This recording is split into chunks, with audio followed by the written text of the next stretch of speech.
Hey, everybody, this is Surayya from The Purposeful Professional, the podcast for your career, the people, and the culture. And I'm super excited to have Dr. Nicole Salazar here. Like, oh my God, she is a boss. Like, I'm telling you, like, this conversation is going to be so excellent. I don't want to give y'all too much, so I'm going to toss it over to her and have her introduce herself really quickly, and then we're going to get into it. So yeah, Dr. Nicole, introduce yourself to the people on the podcast. Hey y'all, my name is Doctora Nicole Cabrera-Salazar. My pronouns are she, they, and I am an ex-astrophysicist turned social impact entrepreneur. So I defended my PhD in astrophysics in 2016. And about a year later, I started my company, Movement Consulting, because I wanted to make sure that people like me and other marginalized people can go into science and experience a field that is radically nourishing for them and that doesn't push them out, but rather Mm. welcomes them in and makes them feel whole. So that is my mission with Movement Consulting. And I've been doing that for the past 6 years. Yeah, no, amazing, amazing, amazing. Super amazing. Okay, fun fact for the listeners. So Dr. Nicole was like, let's talk about the issues. So today we're going to focus on the issues that ground her work, but also the things that her work is challenging and really helping to make better for so many other people. So I'm really excited for this, what I would call Purposeful Professional Remix, y'all, because we're talking about her story through the lens of her work. So this is very innovative and this is exciting. So for our pop purpose section, we have a pop culture section where we give them, I always say this is the appetizer. We give them a little taste of who you all are. One thing about my guests, you all are intellectuals, thought leaders, artists, talented people, leaders, entrepreneurs, visionaries. And I always like to give the listeners a taste of just the greatness that you all have to offer. So I figured, wait, no better way to do that than through discussing a social issue that aligns with your work.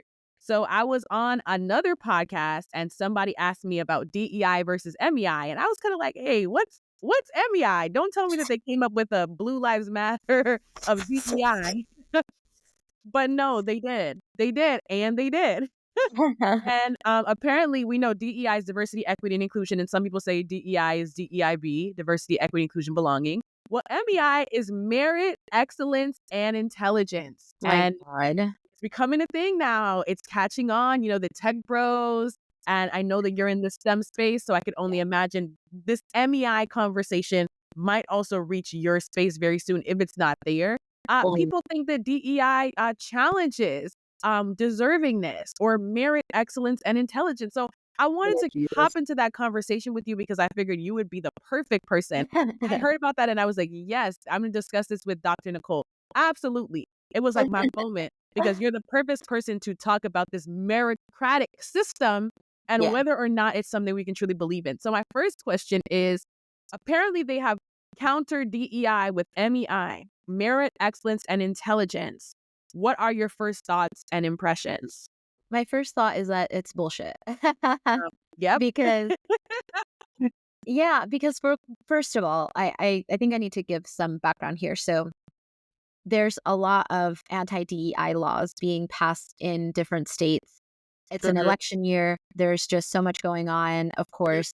And so many state universities where this has happened. So for example, in Texas and Florida, they've fired all of their quote unquote diversity, equity, and inclusion staff. And so that's something that has become unlawful within those higher education institutions. However, and DEI is kind of the buzzword. That's what when people think about social justice within any space, the immediate sort of buzzword is DEI.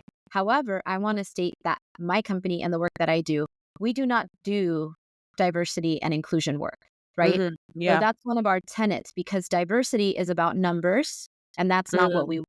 And inclusion is assuming that we own these spaces and we are graciously letting these poor people into these spaces that we own. And I don't like that either. So for me, it's about justice and it's about equity, right?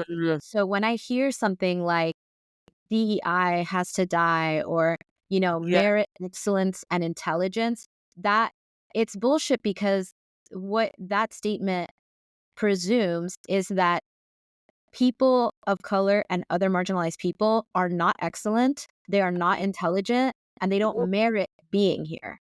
Oof. So immediately it's a red flag for me. Nah, facts. I listen, I knew you were gonna come out the gate swinging. That was the question I was gonna like open the floodgates. No, facts. I have to say it. Facts, facts, facts.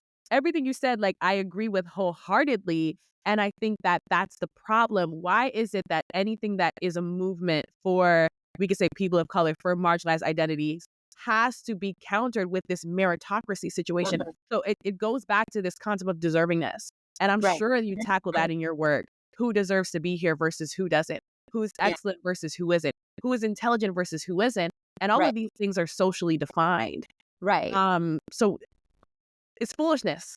It's foolish. No, no, it is. And also, I will say that a lot of people, this is in the United States, right? We live in an individualist society that Yeah. tells us if you just pull yourself up by your bootstraps, like anyone can make it here. That is the Mhm. American dream. That is something that we are sold so that we can participate in this capitalist system and give our labor to the system and make other people rich while being told that we ourselves will become rich as well. And so we're told if you just work hard, you are going to earn your place in this society. However, that is patently false. Because a meritocracy is the belief that the hardest workers will earn the biggest rewards. But Yeah. I know that you and me and probably everybody listening to this knows people Mhm. who are really hardworking, who are not making enough money to survive, who are not being given the opportunities that they deserve. And if you look at people who, for example, at Harvard, the number one, ¿cómo se dice? The largest number of undergraduates are legacy students, Yeah. right? Mhm. So these are students, for those who don't know, students whose parents went to Harvard Yeah. or who donated money to Harvard. And so Mhm. they are being giving a spot that they did not earn, right? And so these all we know this sort of intuitively, but Ooh, when we have to then contend with, oh, what about people who deserve to be here? Well, who's defining that? mhm. Who's setting those rules? How are we measuring who deserves to be there? Because I guarantee you, I know so many very hardworking, low socioeconomic status people that definitely deserve their basic needs being met, but can hardly afford housing, hardly afford food, Mm. right? And so, uh, it's this is what's called a false meritocracy. We Yeah. believe that this is true when it's actually not true at all. Yeah. So that leads me to my second question. And we know the answer to this one, but I think you can eloquently explain it to the listeners. Do you believe in the concept of merit and meritocracy? Does it exist? And or do you think that's an ideal we should work towards? Because some of the criticism of DEI is that, oh, minorities should want to compete. You all should want to feel like you got there, working as hard or being just as good. So I want you to shed light on that because I think I know where you're going with this, and I know you can shed light on this situation. So do you believe in the concept of merit and meritocracy? No, and here's why. Because Mhm. in an ideal world where everything for everyone is equal, maybe that could work.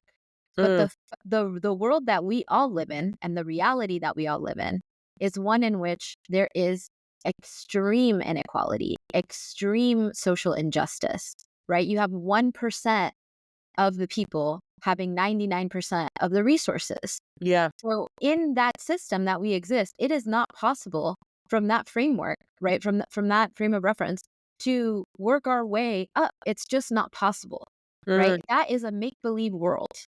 Okay. So I think those ideas start to get conflated because what I care about is equity and justice. I think that every person should have resources and obstacles removed, barriers removed for them to be able to access the same things, right? The same opportunities, right? And so I think that, and I know because I went through it and I know so like hundreds of students of color and other marginalized people in STEM who are absolutely brilliant, but they yeah. just don't have the privilege of having had parents who went to college, who got PhDs, who are in the STEM fields, who can guide them.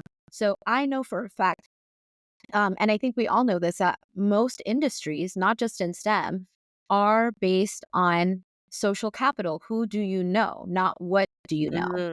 What Yeah. can you do? So that whole thing is bullshit, and we have to do away with that.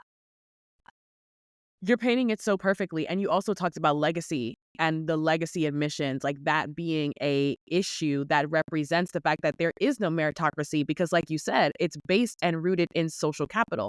The system of who has versus has not, it's predicted. They even have algorithms where they can, unfortunately, given your race, your gender, socioeconomic status, predict your fate. So to a certain degree, how is there a meritocracy if the system is stacked against certain people? And To be good not with. even just your identity, right? So Mhm. literally Yeah, your zip code. Your zip yeah, code, where you live, where you grew up, where you were born, actually is there's more of a correlation between that and your health outcomes, your career outcomes, your socioeconomic status than anything else about you. So the yeah, fact that something so arbitrary as to where you happen to be born to have such an effect, like, miss me with that meritocracy shit. It does not yeah. exist. Mm, absolutely. No, it absolutely doesn't exist. It really truly doesn't. And one of my favorite concepts that I learned about in school was actually the myth of meritocracy.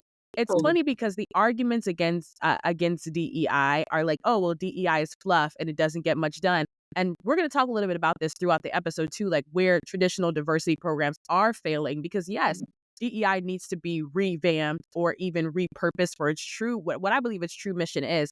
But it's funny how they want to replace DEI, which, not perfect, but is foundational, with even more fluff. MEI is just, it's fluffy. It even has me in the tagline, MEI, me and I, it doesn't make any sense. And Right. it reeks of, and I don't want to get too early with this, but it reeks of white supremacy. Oh, It period. reeks of everything that the DEI practitioners, the justice leaders, et cetera, are trying to work against. It's like, okay, you all still are trying to get into the little bits and pockets that we have and make it about you, me and I, literally. It's crazy.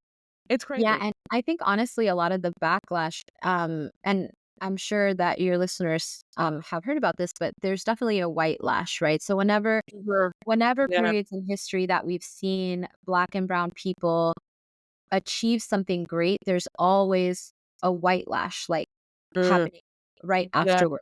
And one big example is when Obama was elected as president. The Mhm. white lash was Trump because Yeah. there's always this like this ¿cómo se dice?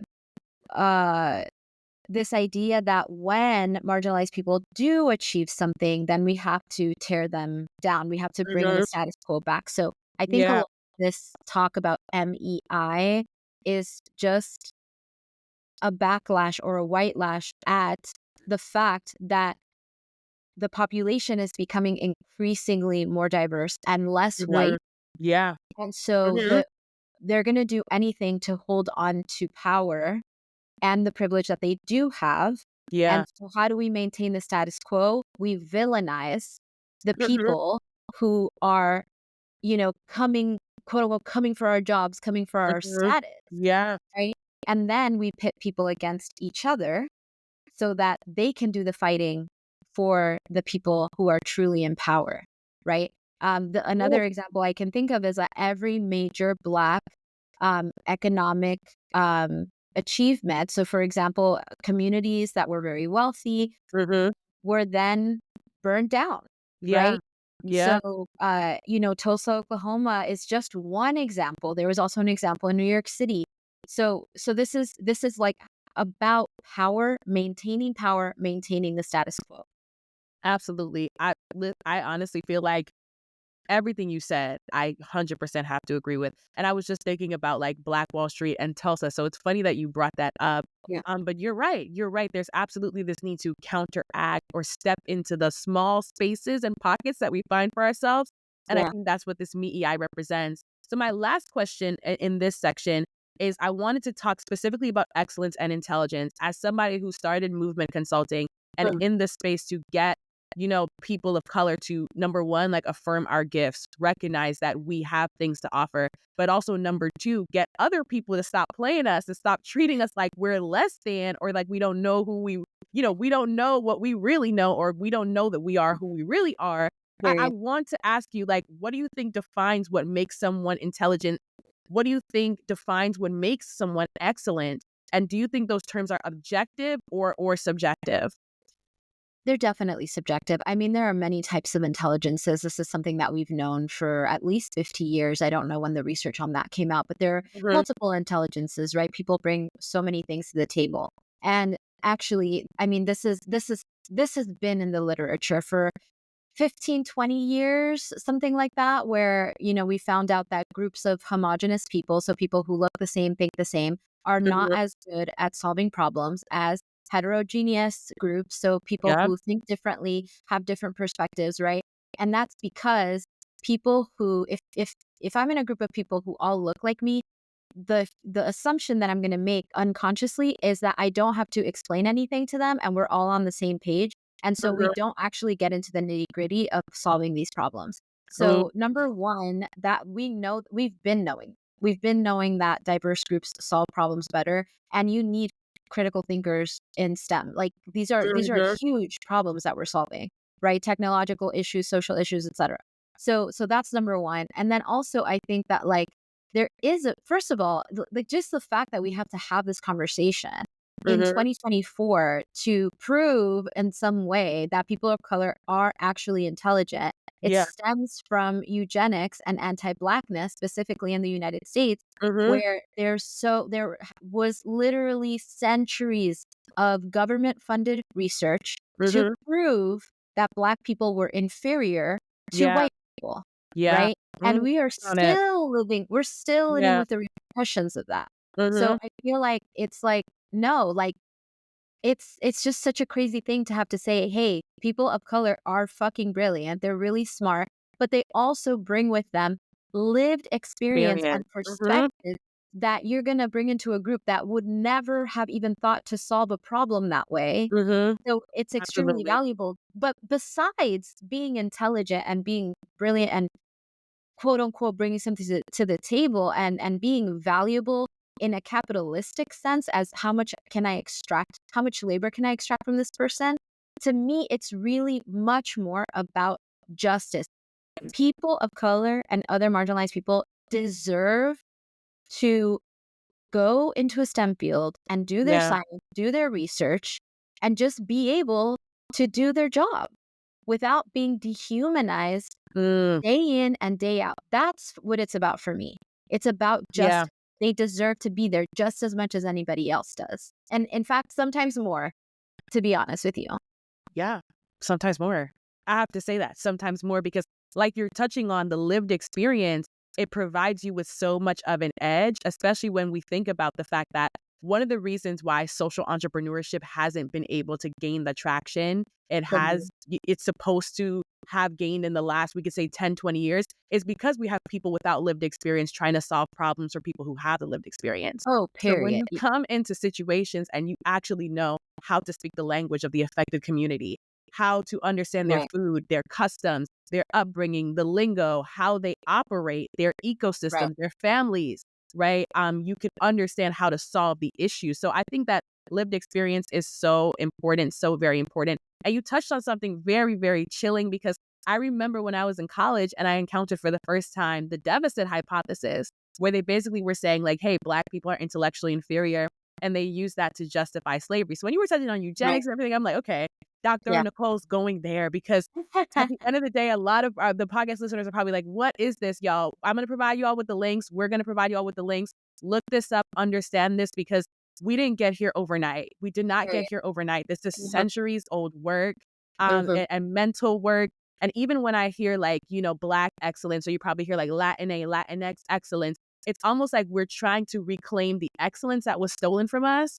And I Right, think we need to have this conversation about understanding you don't have to prove anything. You don't have to prove that you're excellent, Black right, excellence or excellence right, of this particular community. Just be excellent, be great. And I think we haven't even gotten there because of terms like MEI. We still have to right. say, if I'm excellent, I'm Black excellence, not excellence. And I look at these things critically and I'm like, man, we still have a long way to go.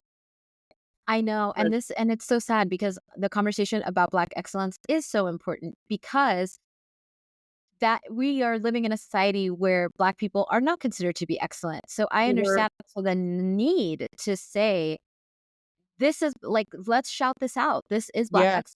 You know, how many, what was it recently? I mean, in the last year, it was like two high school girls. They were like not even, I think like 17. And they, two Black girls, they solved this like math I problem. think Pythagorean theorem. I think they Yes, proved it. exactly. Yeah, they Yes, proved it. that's they proved it, and it's so that's honestly people have spent their entire lives trying to prove that, and they came up with a proof themselves, and they're, like, in high school, and these are Mhm, 2 Black girls, so I'm like, but you don't hear about those things because, again, mhm.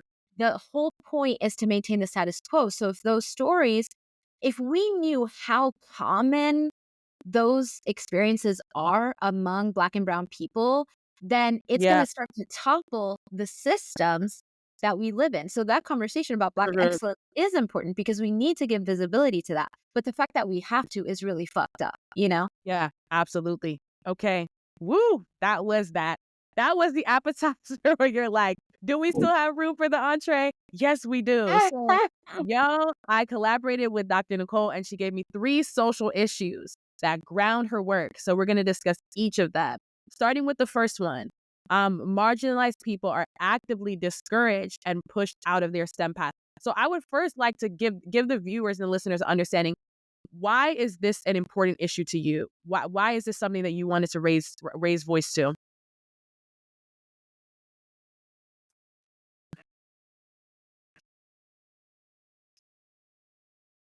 I think this is a really important issue because there are many cases where marginalized people will leave STEM at every point in the pipeline, Mhm. right? So they call this the leaky pipeline. So you think Yeah. it starts in middle school, it goes all the way through, the end of the STEM career. And people of color and other marginalized people will leave STEM fields at every point along the way. Yeah. And oftentimes, there is this misconception that they are choosing to leave, right? Mhm. And Yeah. even I will say, it was my choice to leave my career. I wanted to become a Mhm. professor. That was my dream. Okay. This was something that I worked for. I finished my PhD when I was 29, and it was something that I worked toward my entire life. Yeah. And I chose to leave, but that Mhm. choice didn't happen in a vacuum. Right? So when people choose to leave these STEM spaces, it isn't because they want to, it's because the space itself, and there is literature to support this. We can Mhm. include the link. But there is a paper by Maria Ong. It's Ong Smith and Co. 2018, and it's Mhm. about counter spaces. And it talks of this paper. They do a huge literature review, and they talk about basically there's the only difference between women of color who stay in STEM and women of color who leave is that women of color who stay have access to a counter space, which is a space that counters all of the negativity that they receive in their STEM space, Mm. right?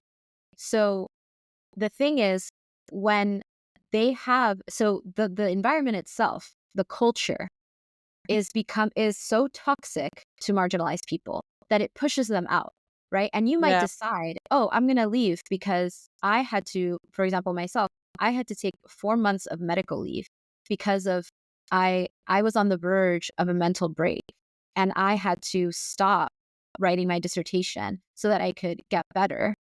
And that isn't because of me, it's because the environment was so stressful and so horrible, right? And so even though I quote unquote decided to leave, it wasn't really I wasn't really given a choice because what was my other choice? Stay Yeah. and really deteriorate my mental and physical health, right? And so I want people to understand that these decisions are not made in a vacuum.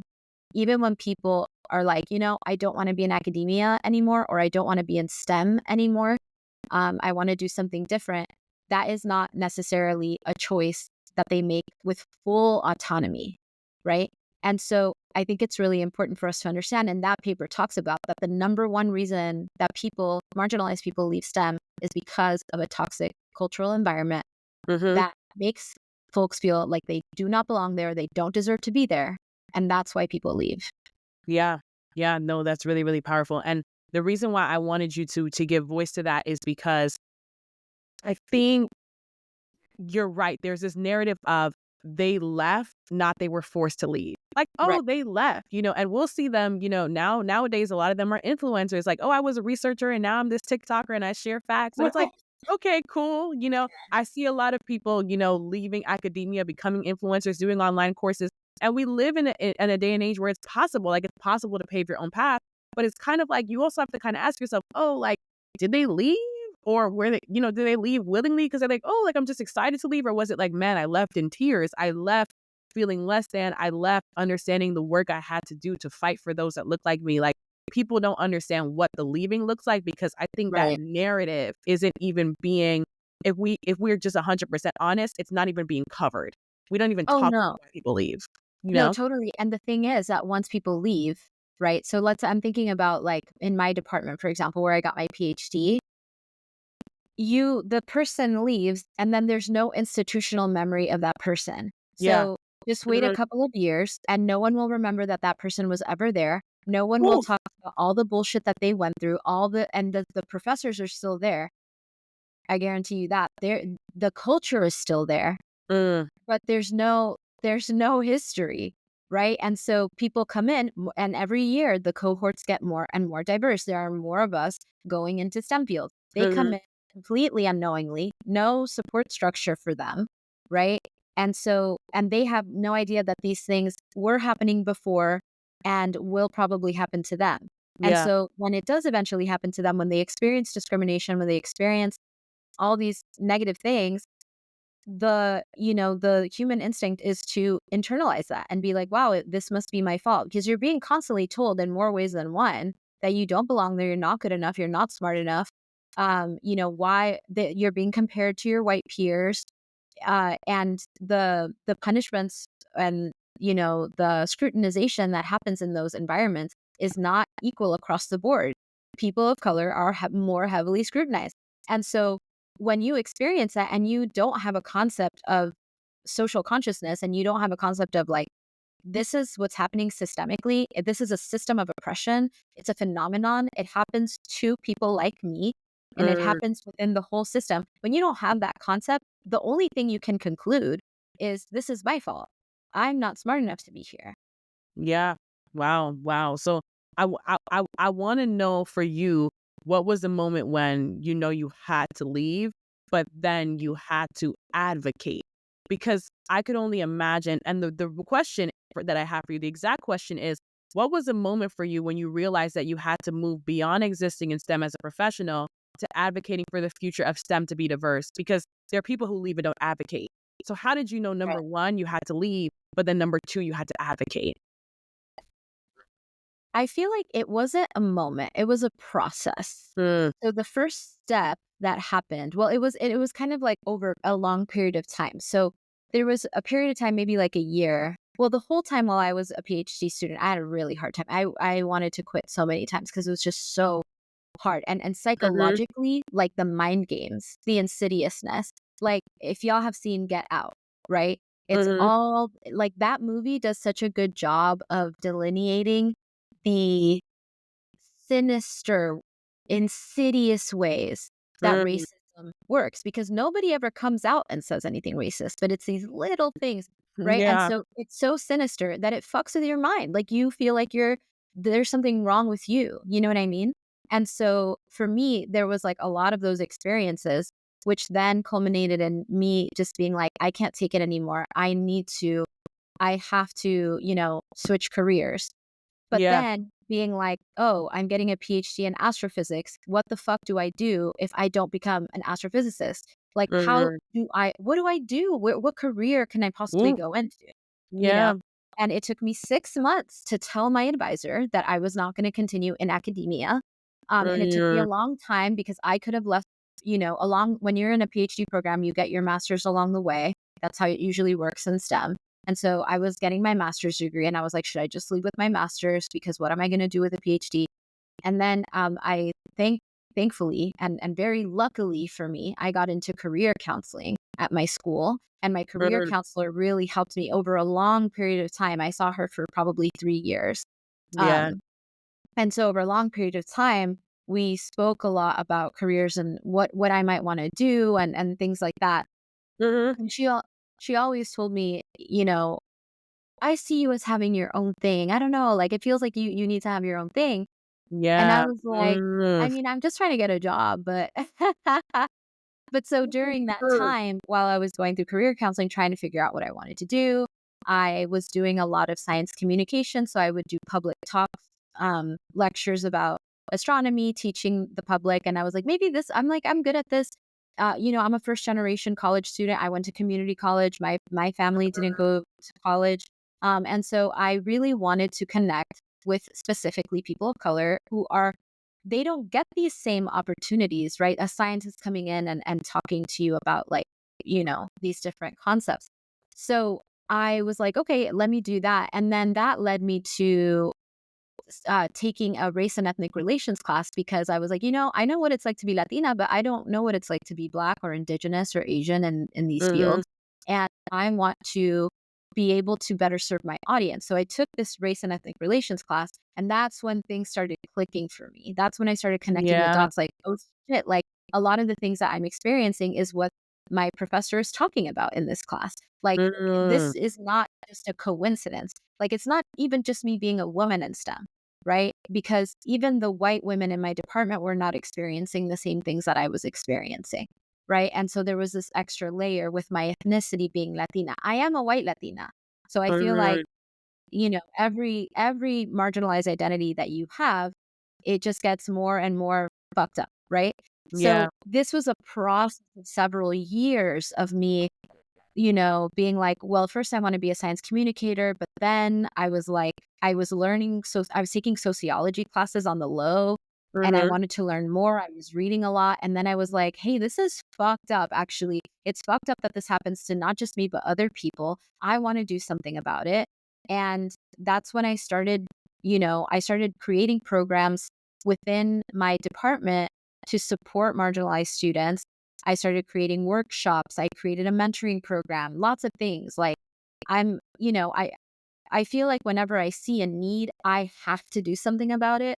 And so that Yeah. became and so eventually when I was a grad student, I did that shit for free. But when I graduated, I Mhm. was like, this is something that I want to do. I I want to make sure that what happened to me doesn't happen to other people. And so Yeah. it Mm. was like it was a very long process. There wasn't Ooh. really one moment, you know? Yeah, no, that's amazing because I think that shows that number one, you weren't just going to leave and be silent and be Mhm, silenced. And I think that mhm, there's a lot of people who leave STEM. Listen, I saw in college a lot of people all of a sudden would drop the bio major. They would drop mm, the biomedical engineering. They would drop the engineering. And it's like, mhm. well, why are the Black and Latina and Native students or Indigenous students, excuse me, always dropping engineering? What's going on? But then I began to realize they were told, oh, well, engineering might be too hard, might not be for Right, you. This might not be for you. right, Oh, well, right. people like you tend to not do well in, these courses. Why don't you try something easier? I even saw a Right. lot of people abandon their dreams of becoming doctors. And today they're Mhm. social workers. And there's nothing wrong with being a social worker. But Yeah, I'm just kind of like, wow, you were on this STEM path. Why isn't that you didn't get the support that you actually needed going to these sort of courses? yeah, And you talked about the pipeline being leaky. The whole pipeline is leaky because it seems like as soon as you declare that STEM major in college, they're out to get. It's like, oh my god, I'm out to get you, out to get you out to get you to feel like you don't really, you don't really belong here. Like you don't really, you're not really the person that you thought you were because these courses are harder than your high school, and we're gonna put you through the ringer and make you feel like you're not able to become whatever STEM professional you want to become. So I think that that is a very very sad reality but, for yeah, me, especially the medical school pipeline, it was just it was broken, honestly, yeah, at the college that I went to. So many people wanted to become doctors and didn't end up becoming that because they couldn't make it through the bio or the chemistry major or right. whatever pre-med major that they chose. And Yeah. it's really, really sad, but I 100% saw it, lived it. So Yeah. what I want to know is like in the work that you do, right? What do you think are some of the most like challenging or like common examples of how marginalized people are discouraged or pushed out of STEM? I talked about some of the things that I've seen, but I love if you could like maybe shed light on some of the things that you've seen. Like, what do you think are the ways that they're most actively discouraged or pushed out? Absolutely. So I feel like, okay, so what you talked about with these like subtle ways of like, hey, are you sure you don't want to change your major? That Yeah. starts so early on of students being, for example, in public school, being diverted out of, STEM programming, like, oh, this looks like it's going to be too hard for you and things like that. So there, and I want to emphasize that this isn't just an individual thing. This isn't like a thing where like, oh, that person just sucks or they're racist or something. This Yeah. is very, very, very much a part of the system. Mhm. Um, I want to emphasize that. But to answer your question, I have I developed a theory when I left my PhD or when I finished my PhD a year later, I had to give a talk at this department, and I chose to talk publicly for the first time about what had happened to me in my Yeah. program, namely my Yeah. field, Mhm. which was very hard. It was almost to the day 1 year after my PhD defense. And I started to think about like what are the reasons that I left my PhD, like, Mhm. I drew out like it looked like one of those crime scene, where they put like all the red lines and like connecting the dots and stuff. Mhm. I wrote out all of these things that happened to me and I put them into four different categories. So I called these the four horsemen of STEM, mentorship, academia, you name it. And so these are what I think are the main categories of things that happen that push us out, Yeah. push marginalized people out. Mhm. So, number one is inertia. So, this is Yeah. basically categorized by a lack of action and resistance to change. Mm. So, basically, like if I'm in this, STEM program and I need an exception for a rule of some sort, I'm very unlikely to get it, even though my white peer might be able to get it.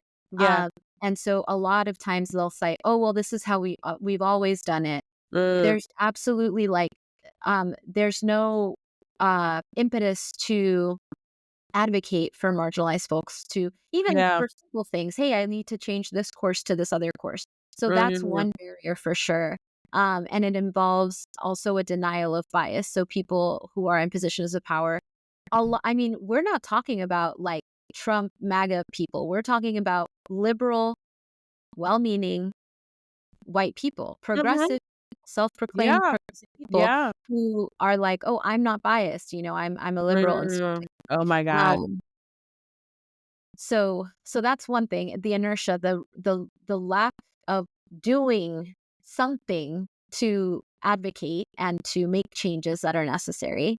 And then another important one is paternalism. So this is, the infantilization of marginalized people within these spaces where basically in academia and in STEM, you have this hierarchy that's set up where your advisor, your supervisor is the person that is in charge of you.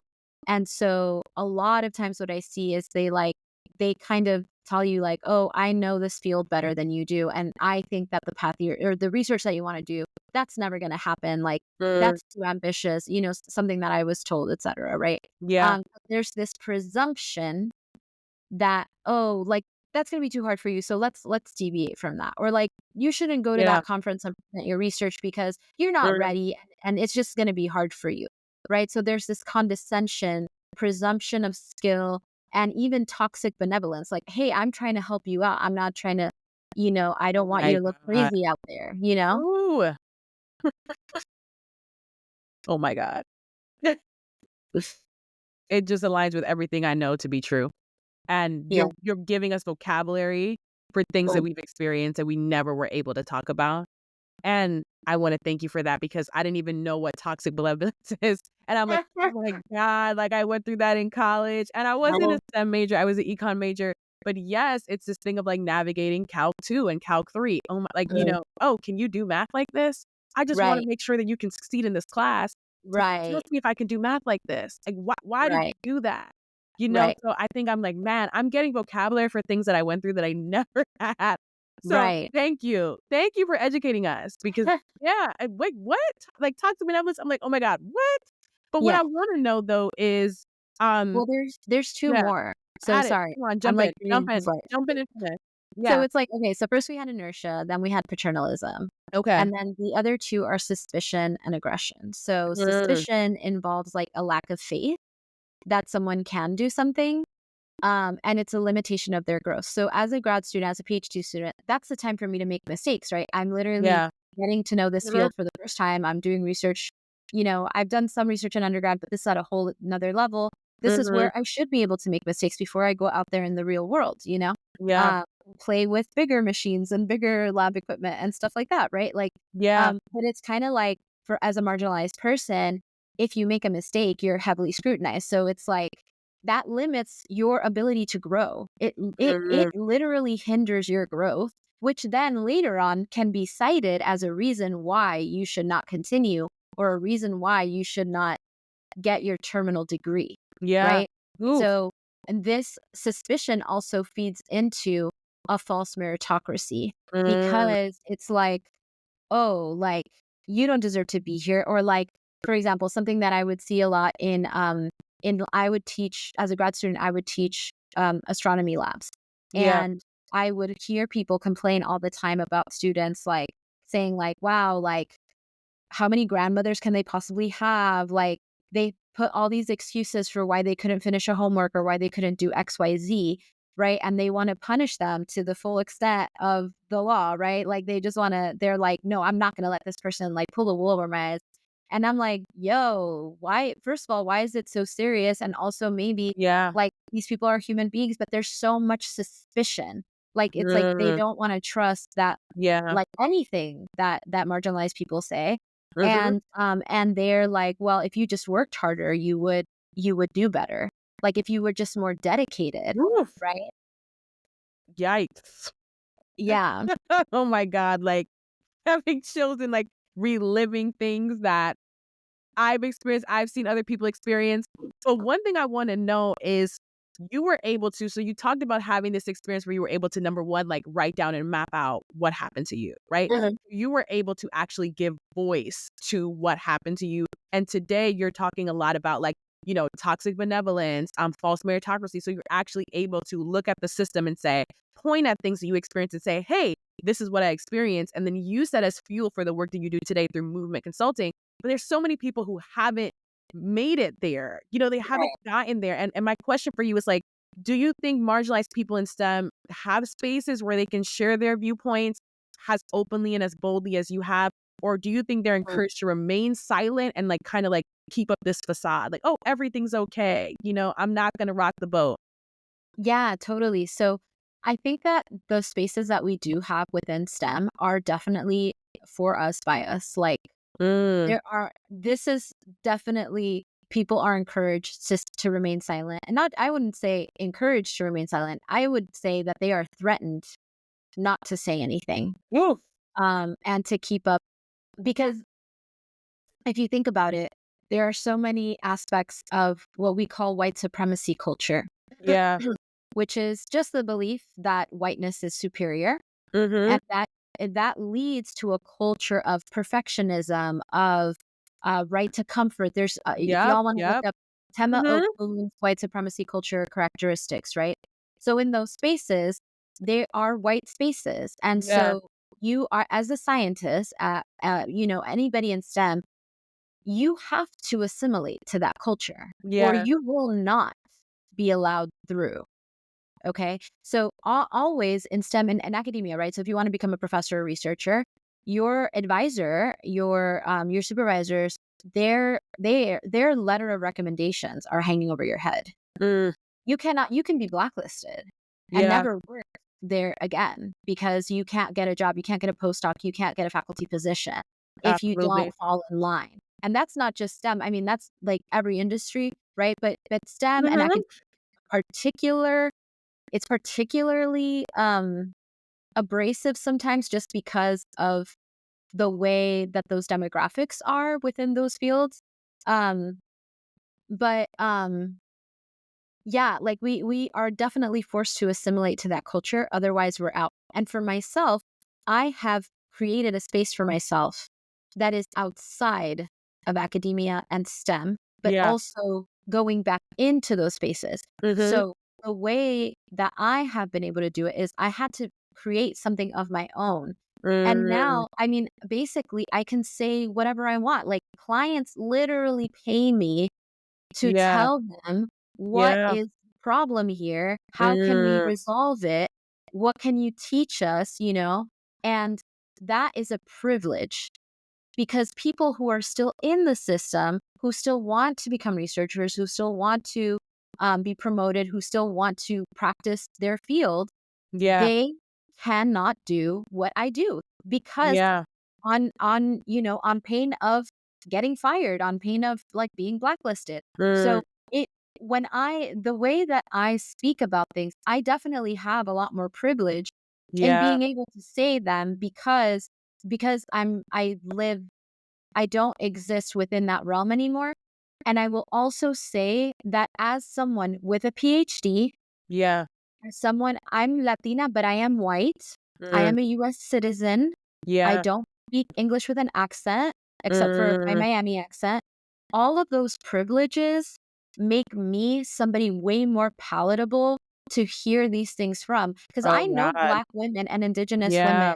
and other Mm. marginalized people who are saying the same things that I'm saying. Yeah, But but not being heard. somehow, magically, Mhm. they can hear it from me. Yeah. Oof. Everything. I You said it. That's it. Mic drop. No, because you said it, but you also said something about the third space towards the beginning and recognizing that people who persisted throughout their programs, I don't know if it was Mhm, women of color or Black women specifically, had that third space. And mhm, I see you, I don't know if you see yourself as this, but you're creating the third space. You're creating yeah, the third space. And like you said, you're able to bring the message in a way that they can hear it. One of my favorite quotes is to whom much is given, to whom much is given. Yeah. To whom much is given, much is accounted for, or you're held to a much is higher required. standard. Much is Yeah, required. Exactly. yeah, To whom much is given, much is required. So you understand, okay, it's not like I'm just gonna like come into the STEM field, go through what I went through, and then just like disappear. Oh, I'm off to do my own thing and like yeah, floating on a cloud. No, you understand. I'm in this middle space, this third space to fight for the right, POCs, the black and brown people not getting recognition. But I also need to not just fight, like, but take that message to the people that need to hear it. And I think that's wonderful because I notice a lot in the justice work and the systemic work. Sometimes we want to go off by ourselves and not even touch. It's like, oh, we're just trying to build our own thing. But it's like if we never touch these systems, how are they going to change? If we never voice what we're going yeah, through, how are they going to listen? So I love the fact that there's this emphasis in your work on adding voice to it and making yeah. sure that people hear you. I don't think Well everybody's doing it that way. well, that's the Mhm. thing. I cannot blame people for leaving and not wanting anything to do No, we because can't. and I will Yep. tell you something. Mhm. What I went through in my PhD program was traumatizing. Yeah. I I have childhood trauma, and I had to do, this deep trauma therapy called EMDR. It's Mm. not for the faint of heart. I had already been in talk therapy for 7 years before I started EMDR. But Yeah. one of the Ooh. things that I had to cover in Mhm. literally deep trauma therapy was my PhD experience. Oh my god. So when I tell you that this shit, I'm not lying. I'm not exaggerating Mm. when I say it was traumatizing. So Yeah. I cannot blame people who leave and are Mhm. like, fuck this. I don't want anything to do with you people at all. Because like that's Mm. the thing. Being Mm. able to go through it and even finish my PhD. I can't tell you Mhm. how many Black women I've seen get pushed out. Indigenous women, Latina women, other queer people, disabled people. I can't tell you Getting how pushed many out. people Yeah. who have been pushed out and never got to finish their PhD, even though they Mm. fucking could have and they should have, Yeah. Yeah. right? So obviously, even getting to the point where I finished my PhD means that I had inherently some privileges that Mhm. made it so that I could stay. Ooh. And then coming back in and doing that work because I had access to therapy, because I had access to deep trauma therapy, and I've been able to do that work, that is also a privilege because then I can go back into those spaces and work in those spaces. But not everybody has access to that. Absolutely. Even starting my Mhm. company. When I started my company, I was married a white man with no debt and who came from wealth. And Mm, I finished my PhD and I didn't have a job for a year.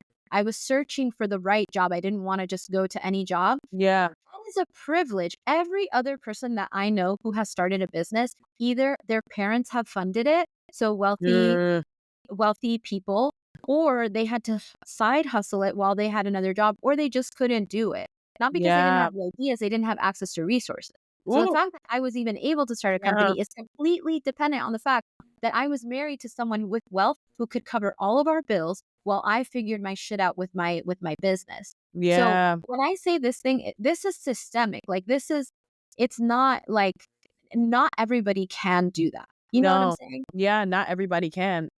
Let's get into that second social issue, systemic oppression that is Yes. happening and goes into every aspect of the work, right? So that was something that when you talked about that, it hit me. I was like, yeah, that's another thing that I think grounds the work that you do. But also, I think it gives you a why. Like, I feel like in social entrepreneurship, why we're challenging systems, like that is really our why. And sometimes we might not know exactly the type of impact we want to have, but we see a systemic problem that just keeps us up at night. So my first question for you is like the major quote from our pre-call that like resonated with me was that the STEM spaces are not built on our exclusion, but our exploitation. And that's like, listeners, I'm gonna let that sink in because that's so powerful. I feel like we need a book. I feel like Dr. Nicole, we need a book. We need a book out of you because no, that was it. That was it. That was the episode right there. But can you explain that to me and the audience? What makes these spaces and systems exploitative and or oppressive? Like what exactly? Because you talked a lot about the systems, but like what Oh. exactly makes them exploitative and oppressive? So first I have to say that I did not come up with that. That is not an Okay. original idea, the Mhm. exclusion versus exploitation. And I will say that I've learned a lot from Black women in my life Mhm. and from Black authors who have talked about this. But one of the best examples I can give about this is that a couple of years ago, Harvard did a study, like an independent study about their ties to slavery. And Yeah. what came out was that Harvard, there were enslaved people who Mhm. worked, quote unquote, worked Yeah. um, at Harvard for over, I think, like Mm. 160 years. Harvard is one of the oldest institutions in the U.S. Mhm. Um, there were over, I think, 100 faculty or something who owned slaves during that time, and there were people who were enslaved on Harvard campus. And so Harvard, they set up an endowment. They did all this stuff to be like, oh, the legacy of slavery is fucked up and all this stuff.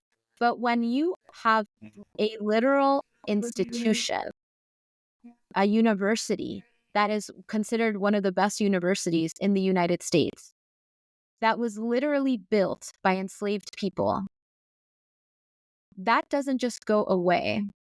That is something that remains in the system forever, right? It's something that is very hard to erase because it was literally in the infrastructure. It's in the walls and it's in the system that was built around that, right? Who was allowed to study there, like, and even though this was a school in the Northeast, right? So when we talk about North versus South, right?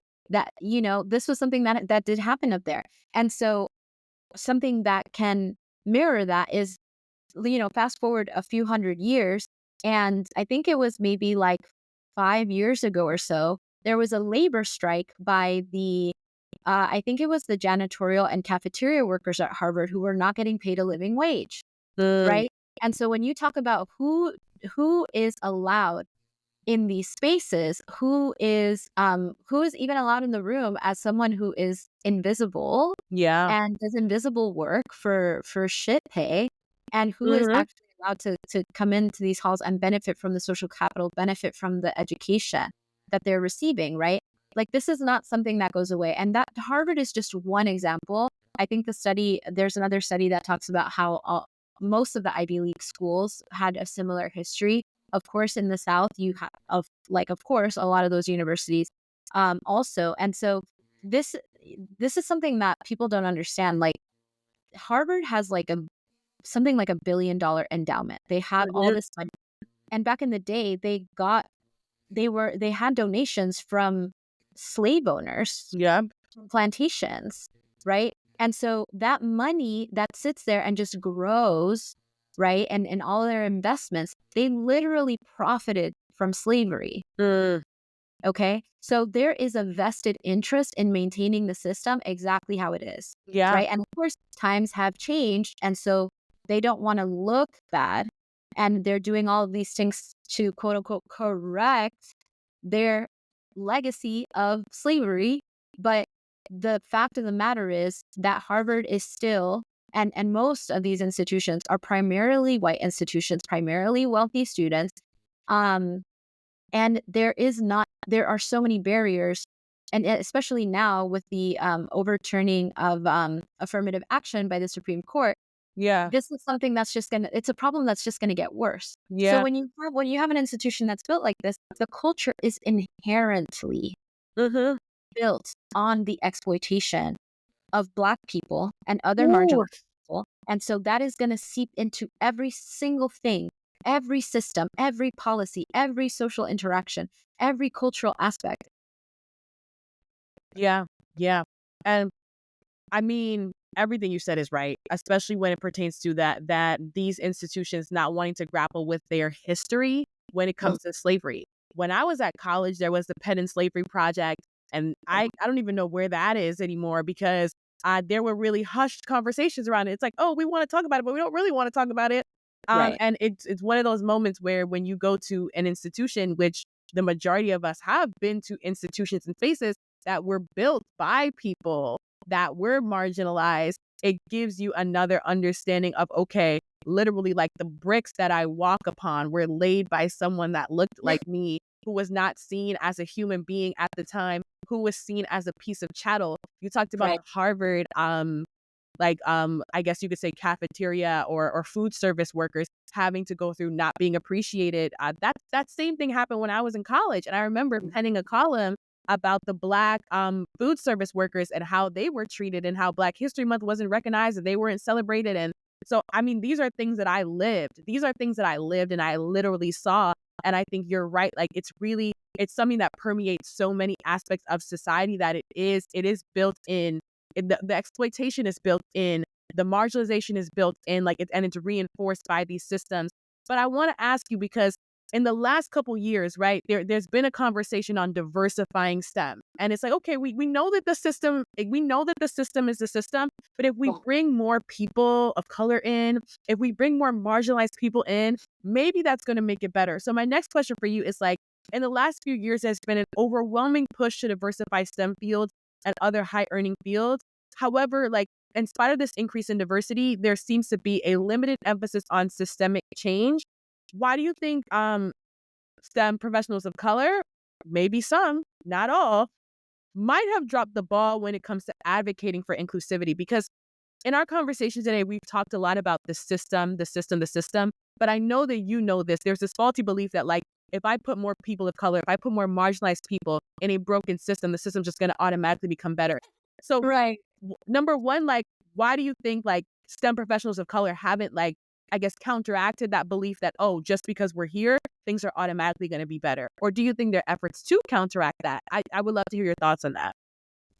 I have so many thoughts on this. I think, well, first of all, I think it's extremely difficult to be in a system where you're drinking the Kool-Aid every single day. Mm-hmm. You're in Yeah. the values of the system are being pushed down your throat every single day. It's very, very, very difficult to make it high in that system Mm. without internalizing those fucked up values. Yeah. And it's even Yeah. hard for marginalized people, especially, I think, because they are forced to assimilate so hardcore to even be accepted, to even be seen. So the people who actually succeed, and again, this is not everybody, but I think it is so extremely hard to get to that point without having sold your soul a little bit. Oh my God. And honestly, in my experience, in my PhD, and not just myself, but the hundreds of students that I've mentored, um, honestly, I haven't gotten the most resistance from white men. Mm. I've gotten it from men of color and from white women, right? Yeah. And there is a reason for this. Bell Hooks talks about this Mm. in Ain't I a Woman? And she talks about how, well, she's talking about relationships between Black men and Black women, and also between Black people and white people because of slavery. So she makes a very distinct argument that people who basically, so Black men are one identity away from having full power, which is a white man. A white man has full power in our society. Black men are only separated from that power by their race. White women are also one identity away from having full power. And what separates them from that power is their gender, Yeah. right? And so in a case where you have someone who has one oppressed identity, Mm-hmm. she argues that they're so close to power that it essentially becomes a power grab. And it doesn't become about, like, lifting up your community or dismantling the system, because you are so, so close to Yeah. getting there, Mm-hmm. right? And so I think that's one issue that happened, at least to me, something that I've observed in a lot of folks. And it honestly hurts more. And you expect it because you don't expect it from your own people. So when that happens, No. it tends to be devastating, devastating, devastating. Mm-hmm. And then, like, women in STEM is like such a big thing, but I've Mm-hmm. found that it's very rare that I can find solidarity with white women for the same reason. Whereas, with white men, and I'm not saying, like, there are some trash white men out here. Like, Mm-hmm. I'm not Yeah. taking white men Yeah. in the least. Let me be very clear. However, what tends to happen in those situations, and this is what Bell Hooks argues as well, is that white men, they know they have power. They live it. So that they're not n- uh, generally as threatened. They don't feel as threatened as people with one marginalized identity. And as a matter of fact, one of my biggest ops during my PhD program was a white gay man. And Yeah. again, and I'm queer. I came out Mm-hmm. later in life, and I found this to be true, that, like, white queer people can be, I mean, all of us are problematic, but if there's like this special kind of, like, it's like, again, that just Mm. 1 degree away, like, from having that full power, and that then you're in a state, for that person, where they're constantly being threatened. Their position is constantly being threatened, because they could either get, the belief is that they could get power, they can negotiate power by aligning themselves with whiteness, with masculinity, with Yeah. straight, right? Mm-hmm. Yeah. So all they have to do is sort of sell out their community, and they can, like, get that power, but it's a myth. So, like, the gag is that it's never actually going to happen. But then the other Yeah. thing that happens is tokenism. So um, Mm-hmm. there is Got it. this report, it's called the Double Jeopardy Mm-hmm. Report, Women in STEM. And they talk about how oftentimes when a woman achieves a position of power, it doesn't Yeah. necessarily mean that she is going to bring up other women. And that is because Woo. there's this psychological effect from the environment that is telling them there's only one position. There's Mm-hmm. like, Only one. there's position Yeah. for one Black person or one woman or one whatever. That's Mm-hmm. the attitude. It's obviously not stated explicitly, because Yeah. that would obviously be a lawsuit, but there's this sentiment, this sense, this felt sense. There's one place. Yeah. And if it's me and I got to that place, I'm gonna fight for my life to stay Mm. there. And that Yeah. means pushing other people down who are like me. Woo. I mean, God, like, if it's one thing that this election has shown me, like this presidential election right now, is honestly, and I said it today, and it's like you're just like taking the words out of my mouth. Everybody wants to be a white man, and I said it. Right. Right. And the reason why I said it is not like we exactly want to be like them, but it's in this way that you're perfectly putting it, because we see them have power and we aspire to power, we Right. align with their interests over the interests of, our own people or those that look like us. I feel like that is exactly what I experienced, the same thing I experienced. And now I know I need to tell my story on the podcast of how I got into the racial justice work, because the Yeah. same thing happened to me where it was people that looked like me that Mm, literally held my feet to the fire. yep. And it's always that for some reason. And in Yeah. the Black community, we have like all skin folk aren't kinfolk. Not sure Right. what y'all have in the, y'all probably have a saying in Spanish or in the Latin community. But basically, like, not because we have the same skin color or we're both marginalized mean that Right. we're going to, each have each other's backs. And what you're talking about and what Bell Hooks talks about is the concept of intersectionality.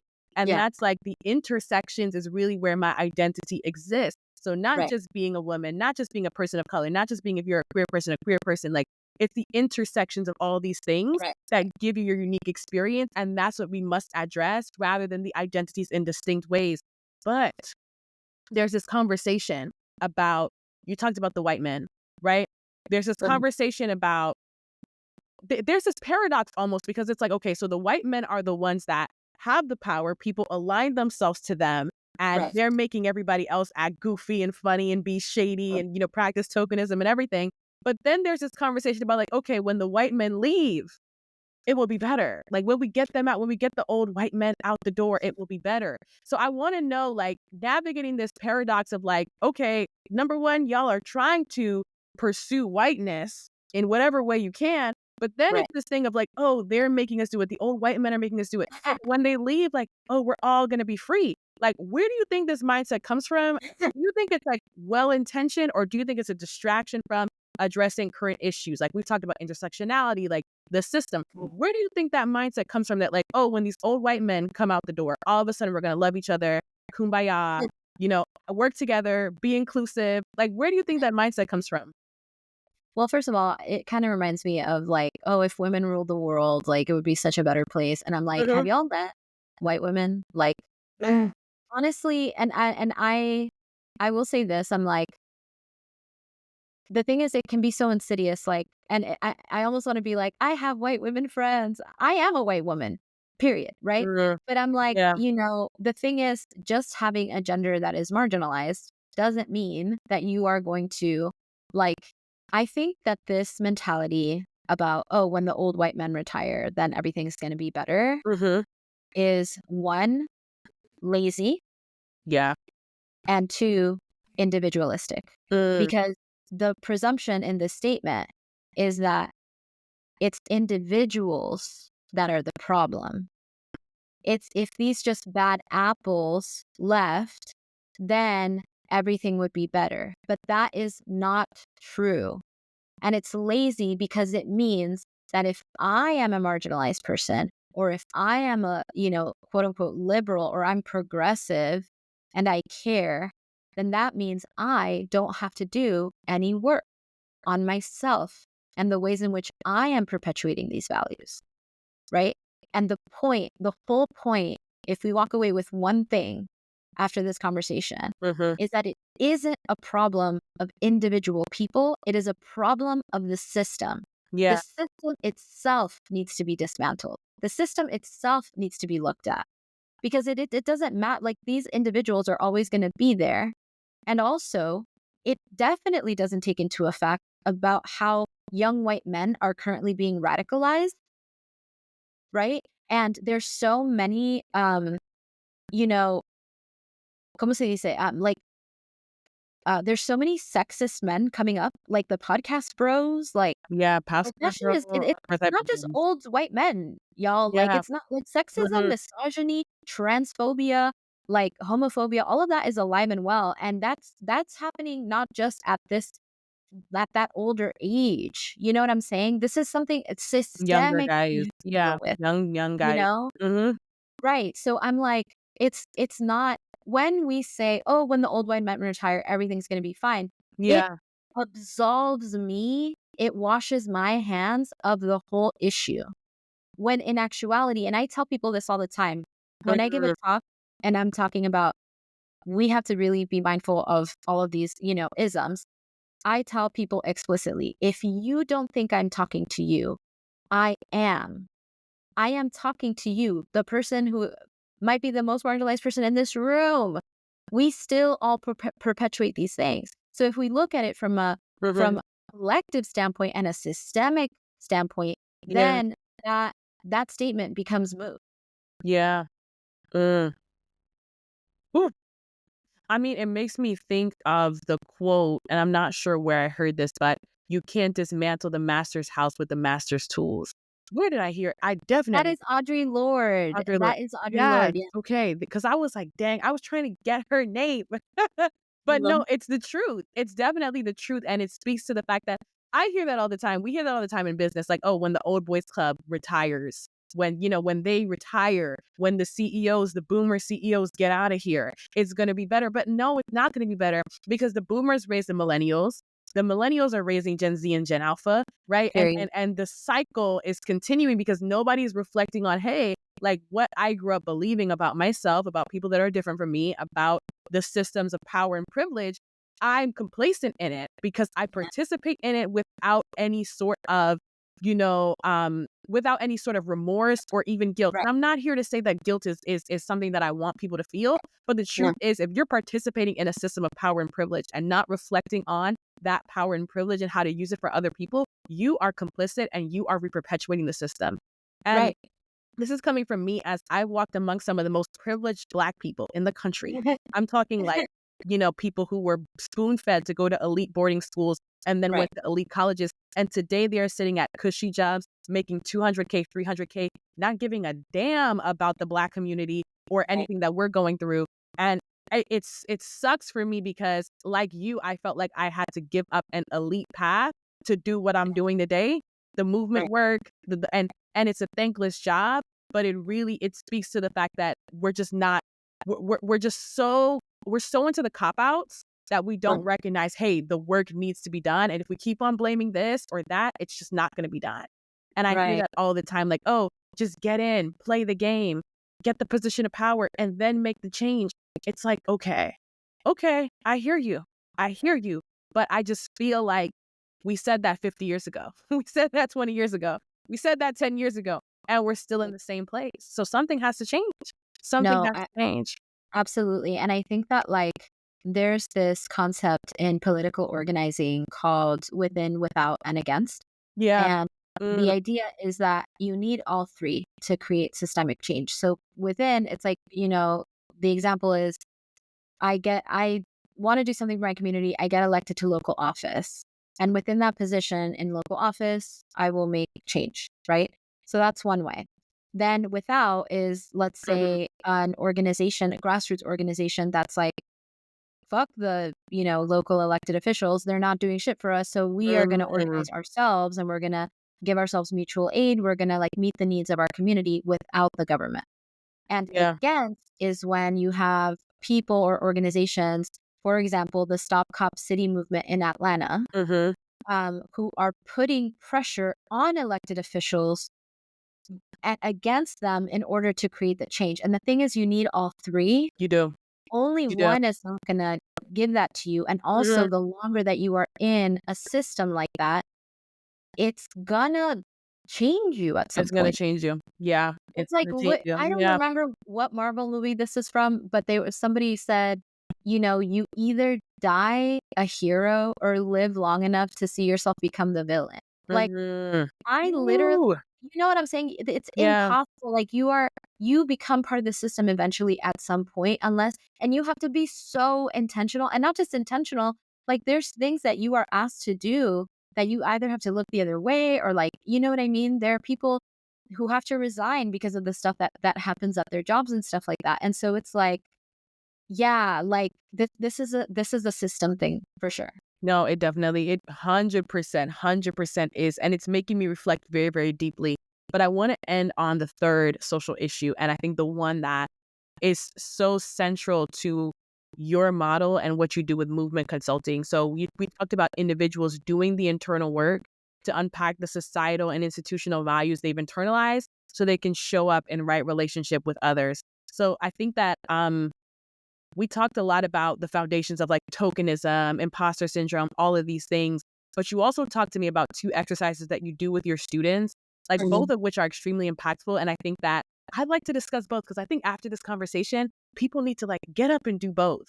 So they are called positive self identity and ancestral writing. So for the first one, positive self identity, like how do you help these students to find their strengths and like reclaim the parts of themselves that the dominant society might frown upon or you know, marginalized? Yeah, absolutely. And Mhm, I definitely want to answer that question. First, I want to say that when we talk about the system, and we have to have a systemic lens when we mm, do this, yeah, because unless if we don't do that, then we end up saying things like, "Oh, it's just like the white man's fault," and like it's these people's, mm, and yeah, we yeah, don't have an understanding of how this is everywhere, and it's a systemic issue. So I think that is really important to have. Once you understand that, right? Then you look at your institution. So you zoom in a little bit, and you're like, mhm, how does this institution perpetuate these societal values that are out here in the world, right? Because scientific institutions, STEM institutions, are not objective. They are subjective. They are run by humans, right? yeah, Who are very susceptible to these sorts of um, oppressive values and things that we are all, it's in the air that we breathe. So it's mhm, impossible to get away from them. And then absolutely, finally, this is what I teach my clients is like, okay, once you have an understanding of that, then it's time to look internally. And mhm, that means, how do I, as an individual, perpetuate these values that are in my society, they're in my institution, but they're also in me? And so this is what we call in activism spaces doing the work. How are you doing yeah, the work? And what does that mean? I feel like that's like such an abstract concept to a lot of people. It means that you have to do internal reflection. You have to do social emotional learning.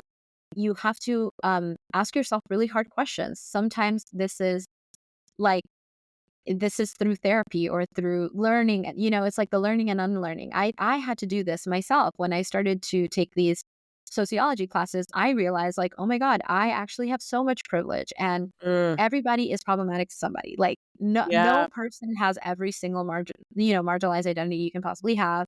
And so it's like there's yeah, always gonna be something, and so it's about us mhm, learning from people who have those experiences, not the people around us who don't necessarily want to talk about that, but maybe people who have written books or who have whole YouTube channels dedicated to educating folks, right? mhm, And then it's about interrogating ourselves, and like and just reflecting on how we bring that to the table. And then once we become aware of that behavior, how do we change? So that is like the crux of the work that I do, is very social, emotional, relational work at that level. Because once you do that work, then you can have an effect on your sphere of influence, and that's really important.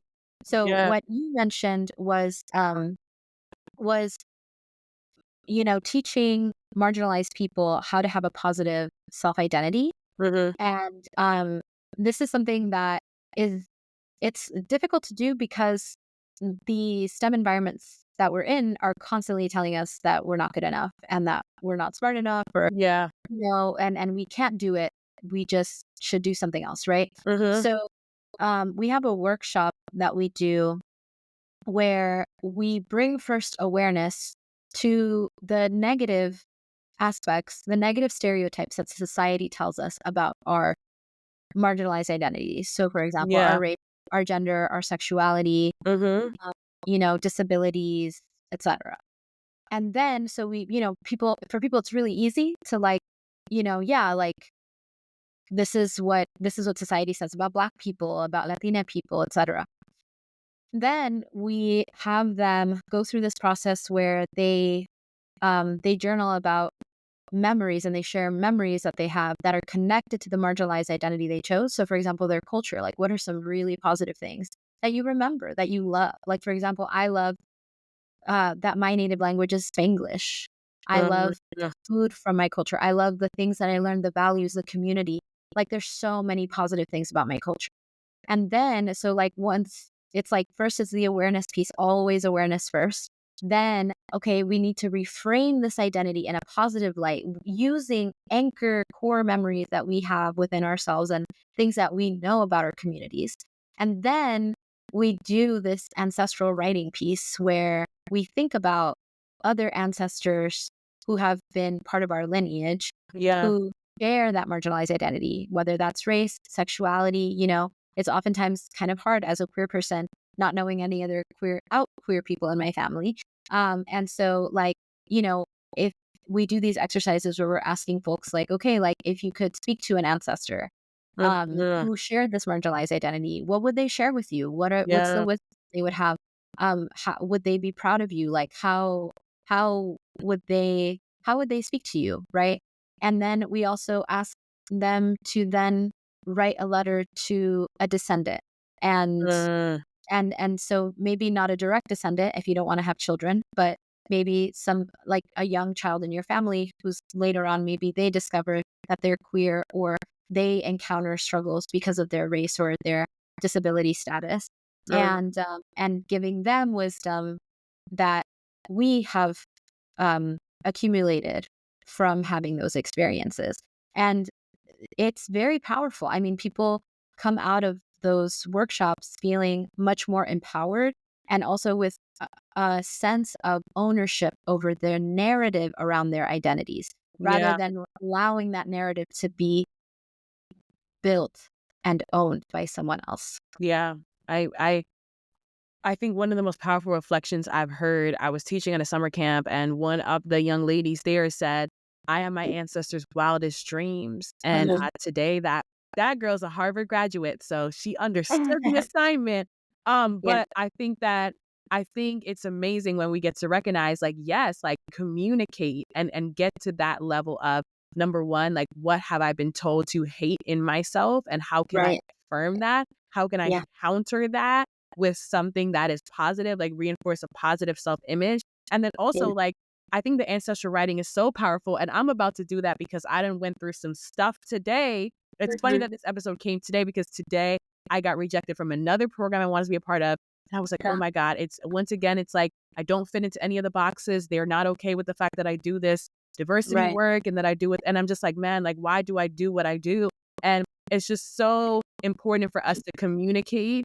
And if we can get to that level of like ancestors where we understand, like, hey, there are people who died, fought, Right, bled for me to sit in the position I'm in. And even though, you right. know, one program or two or three programs might say, hey, we're not comfortable with the way that you're going about things, it doesn't mean that I should give up. It doesn't mean that I Yeah, should stop what I'm doing. So I think this episode came right on time.